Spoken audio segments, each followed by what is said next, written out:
नमस्कार। चलो तो आ गए अपन फिर से एक नया वीडियो लेके। ये अपनी जो टेक्निकल एनालिसिस की सीरीज चल रही है कैंडलस्टिक पैटर्न वाली, उसी से रिलेटेड ये वीडियो है। अभी अपन ने सिंगल कैंडलस्टिक, फिर डबल कैंडलस्टिक और ये ट्रिपल वाला चल रहा है। ट्रिपल के अपन ने ऑलरेडी 2 वीडियो बना दिए हैं, तो ये तीसरा वीडियो है। इसके बाद में ट्रिपल का एक वीडियो और आएगा, उसके बाद में और वीडियो नहीं आएंगे ट्रिपल कैंडलस्टिक के। उसके बाद में अपन एडवांस लेवल की जो कैंडलस्टिक पैटर्न पढ़ते हैं उसके बारे में देखेंगे, और उसको प्राइस एक्शन के हिसाब से देखेंगे अपन कि प्राइस एक्शन में इन सब कैंडलस्टिक्स को अपन कैसे यूज करता है। तो आज अपना ट्रिपल कैंडलस्टिक वाला एक नया ये कैंडलस्टिक टाइप है, जिसके बारे में अपन देखते हैं कि इसकी क्या प्रॉपर्टीज है और इसको किस तरीके से यूज किया जाता है। चलो तो अपन ये छोटी सी एक पीपीटी बना रखी है, उस पर आ गए हैं। 3 ब्लैक क्रोज, नाम से पता चल गया होगा 3 कैंडल होगी। ब्लैक अपने यहाँ पे रेड और ग्रीन चलती है, जबकि बहुत सारी विदेशी कंट्रीज है जहाँ पे व्हाइट और ब्लैक चलती है। तो जो व्हाइट है वो ग्रीन के लिए होती है, और जो ब्लैक है वो रेड के लिए होती है। क्रोज सबको पता ही क्या होता है, तो बस इन्होंने नाम दे दिया उसके हिसाब से है। 3 कैंडल है, बड़ी बड़ी 3 रेड कैंडल, और वो भी रेगुलर। ये अक्सर बनती कहाँ पे है, ये एक डाउन ट्रेंड के बाद बनेगी। जैसे प्राइस इस तरीके से एक अपसाइड का मूवमेंट दे चुका है, तो या तो ये टॉप पे बनना स्टार्ट हो जाएगी, पहली कैंडल बन जाएगी टॉप पे इस तरीके से। तो टॉप पे जैसे पहली कैंडल इस तरीके से रेड बनेगी, और फिर अगले दिन यहाँ ओपन होगा एकदम लो के पास, फिर एक बड़ी रेड कैंडल बनेगी, और फिर एक तीसरे दिन फिर यहाँ ओपन होगा और फिर एक बड़ी रेड कैंडल बनेगी। इस तरीके से ये 3 कैंडल का फॉर्मेशन है। हो सकता है यहाँ पे ये डायरेक्ट यहाँ पे नहीं बने, 1-2 कैंडल यहाँ पे बन जाए कोई दूसरी भी, जो अपन ट्रेंड रिवर्स वाले पैटर्न होते हैं, डबल वाली हो गई, सिंगल वाली हो गई, कोई भी कैंडल फिर हल्का सा डाउन साइड आए और फिर ये सेम पैटर्न आपको यहाँ पे शो हो जाए। इस तरीके से ये 3 कैंडल इस पैटर्न में आपको शो हो जाए, तो ये एक बहुत ही स्ट्रॉन्ग बियरिश कैंडलस्टिक पैटर्न है। और इन तीनों कैंडलस्टिक के बनने के बाद में आपको सबसे पहले जो एक काम करना होता है वो है कि आपको भूल के भी अपसाइड मूवमेंट की उम्मीद नहीं करनी है। डाउन साइड की आप ट्रेड लो या मत लो, लेकिन अपसाइड के लिए उम्मीद मत करना जब तक प्रॉपर सिग्नल नहीं मिल जाता। तो इसके बारे में क्या क्या प्रॉपर्टीज लिखी हुई है, चलो एक बार अपन ये देख लेते हैं। ये है पैटर्न एक बड़े अप ट्रेंड के बाद बनता है। ये है एक स्ट्रॉन्ग बियरिश पैटर्न है, याद रखना स्ट्रॉन्ग बियरिश पैटर्न है। यह है ट्रेंड रिवर्सल के समय भी बन सकता है या डाउन ट्रेंड शुरू होने के बाद भी बन सकता है।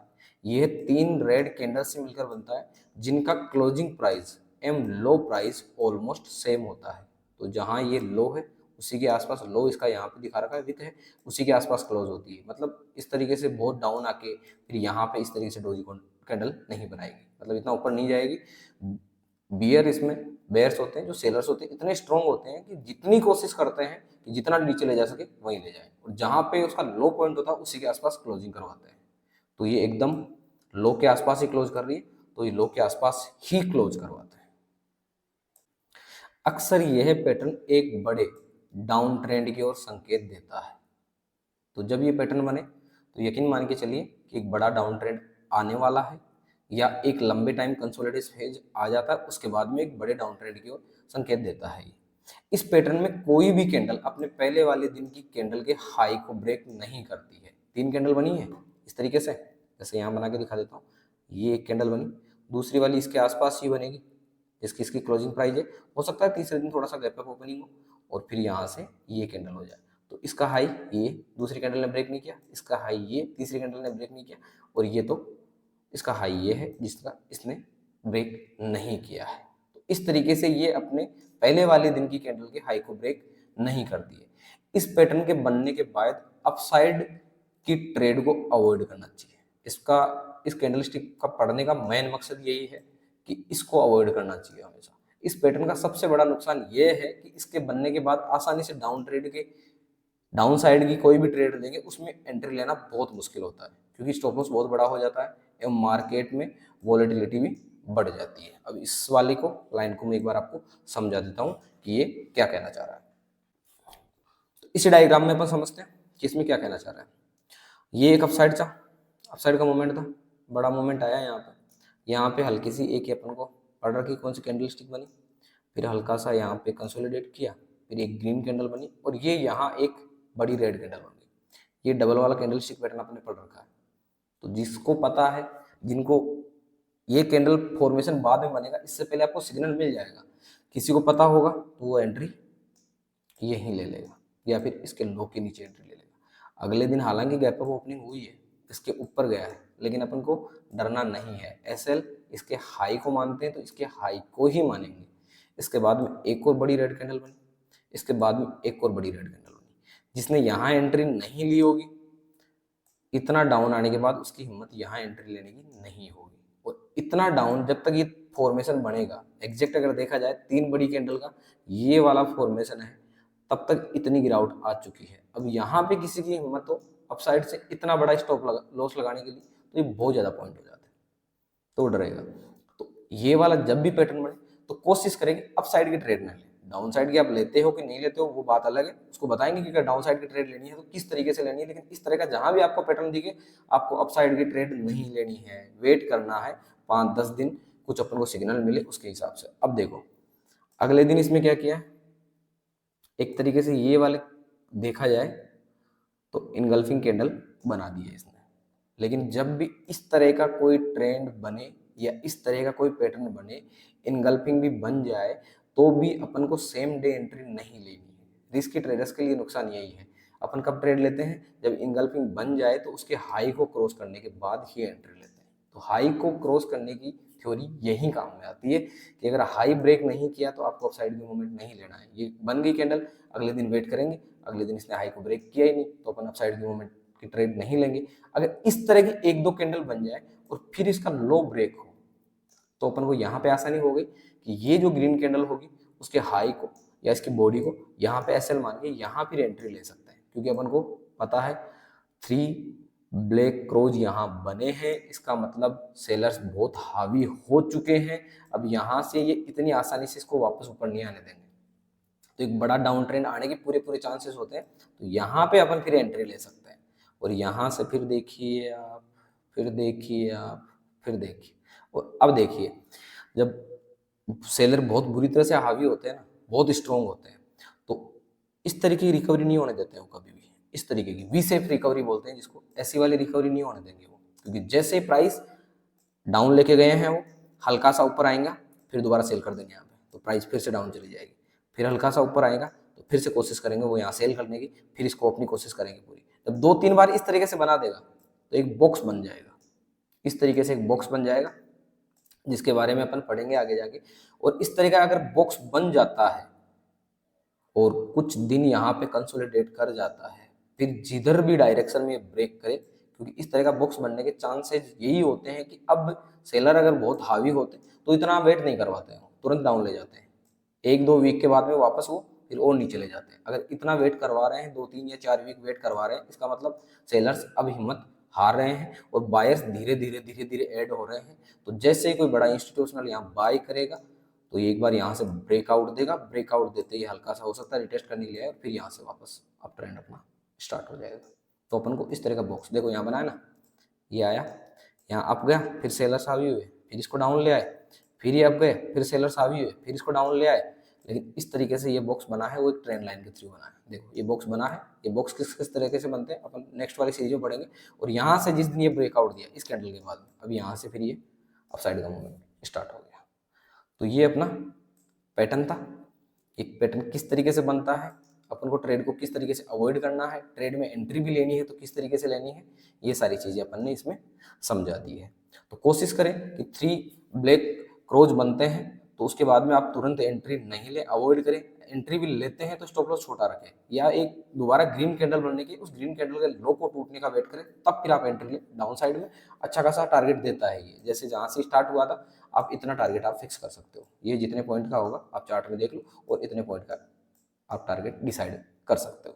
तो ये रियल में चार्ट में बनती है कि नहीं बनती, क्या इंडेक्स के चार्ट में बनती है, स्टॉक्स के चार्ट में बनती है, तो अपन मार्केट में बनी हुई चार्ट्स देखते हैं और उनके सर्च करते हैं कि ये कहाँ कहाँ अपन को मिलती है। देखो एक ट्रेंड जब ऑलमोस्ट एंड होने के कगार पे आया तब आपको ये मिला। देखो यहाँ से डाउन ट्रेंड स्टार्ट हुआ था और इस वाले के लिए अपन ने पढ़ चुके हैं कि किससे मिलती जुलती है। वहाँ से एक डाउन ट्रेंड स्टार्ट हुआ था, डाउन ट्रेंड स्टार्ट हुआ, ठीक है। और यहाँ पे देखो ये 3 कैंडल ने भयंकर वाला ब्लैक क्रोज अपनी बनी है, ऑलमोस्ट क्लोजिंग के आसपास या लो के आसपास क्लोज करवाया है। लेकिन इसीलिए कहते हैं कि अब आप एंट्री कब लोगे, यहाँ पे इस तरह की ग्रीन कैंडल बन गई तो एटलीस्ट ये लो टूटेगा तो एंट्री लेंगे, लो टूटा ही नहीं, कंसोलिडेट किया, हल्का हल्का कंसोलिडेट किया, और जैसे ये रेंज ब्रेकआउट दिया उसके बाद में अब ट्रेंड स्टार्ट हो गया। तो ये अगर इस लेवल पे बनती, जैसे गैप डाउन हो गया सीधा इस लेवल पे बनती, फिर थोड़ा सा यहाँ ये कंसोलिडेशन होता, फिर ब्रेक डाउन देता यहाँ से, तो अपन इसमें एंट्री ले लेते। लेकिन यहाँ पे ऑलरेडी इतना डाउन आने के बाद एंट्री अपन कब लेंगे, जब इन तीनों के लो टूटेगा, स्पेशल थर्ड डे की कैंडल का लो टूटेगा। यहाँ पे 1-2 दिन निकाले हैं इसने, जैसे 2 ग्रीन कैंडल बनाई थी, तो कब वेट करना था अपन को, इसका लो टूटने का, इसका लो टूटा ही नहीं तो अपन बच गए, एंट्री ली ही नहीं, कोई दिक्कत नहीं है। ऐसे मौके छूटेंगे, बहुत जगह छूटेंगे, लेकिन अपन को एंट्री तभी लेनी है जो रूल्स बने हुए, रूल्स को फॉलो करना है। चलो और ढूंढते हैं। देखो यहाँ मिली है अपन को, अच्छी वाली मिली है, ये ट्रेंड के दौरान मिली है, थोड़ा कंसोलिडेशन किया इसने, 3 बनाई कैंडल, एक डोजी बनाई, वेट किया, अगले दिन एक गैप डाउन ओपनिंग दी, इसके बाद में देखो किसी ने एंट्री ली होगी तो हल्का सा, इसके बाद में कितना बड़ा अपसाइड का मूवमेंट दे दिया, तो यहाँ लोग घबरा जाएंगे। इसीलिए कहता हूँ कि स्टॉप लॉस इतना बड़ा नहीं रख सकते अपन, क्योंकि यहाँ आने के बाद अगर स्टॉप लॉस हिट होगा तो ये बहुत बड़ा नुकसान होगा। तो इसकी नुकसान ये भी है, यहाँ से इसने एंट्री वापस, लेकिन ये वापस डाउन में आया है, डाउन में आया, फिर इसने एक बॉक्स बनाया और बॉक्स को ब्रेकआउट देने के बाद में इसने अपसाइड का मूवमेंट दे दिया।